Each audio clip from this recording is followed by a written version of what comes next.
In Obiola lived a young woman named Ifyok. Unlike the men who trained with spears and shields, Ifyok's strength lay in her keen intellect and her deep connection to the sounds of the land. From a young age, she had been fascinated by the intricate language of the forest, the rustling of leaves that foretold the wind, the chirping of birds that signaled danger, the distant drumming that carried messages between villages. She would spend hours in the outskirts of Obiola, her ears attuned to the subtle nuances of the environment. As the defeat mounted, Ifyok noticed a pattern. Before each Ike attack, a peculiar, almost imperceptible sound would drift through the air, a high-pitched, resonant hum that seemed to vibrate just beyond the range of normal hearing. The warriors, focused on the visible threats, dismissed it as the wind or the buzzing of insects. But Ifyok felt it, a subtle tremor in the air that preceded the chaos. She tried to explain this to the elders and the war chiefs, but they, weary and frustrated by their losses, paid little heed to the observations of a young woman. The Ike are strong and cunning, child, they would say. Their tactics are simply superior. Undeterred, Ifyok decided to investigate on her own. She would venture out before dawn, her bare feet silent on the forest floor, her ears straining to catch the elusive hum. She followed the subtle vibrations, deeper and deeper into the territories bordering the Ike lands. One misty morning, hidden amongst the dense foliage, she discovered the source. The Ike warriors were not just relying on brute strength and cunning tactics. They possessed a secret weapon, a series of cleverly concealed wind instruments, crafted from hollowed-out bamboo and strategically placed along their approach routes.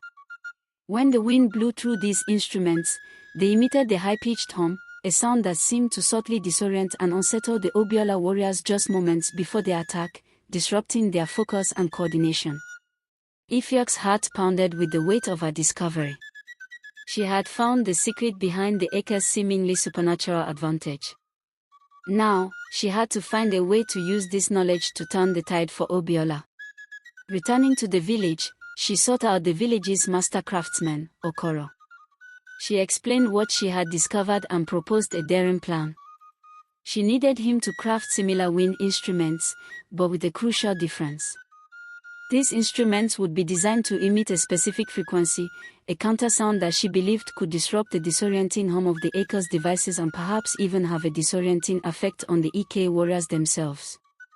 Okoro, initially skeptical, was eventually swayed by Ifyok's conviction and the desperation of their situation.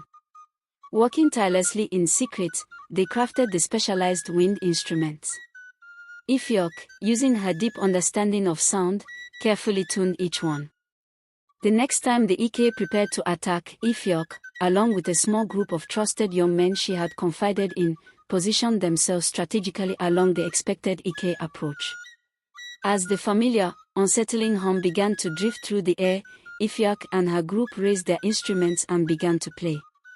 The sound that emanated from their bamboo flutes was different, a resonant, pulsating tone that clashed with the Ike's high-pitched hum.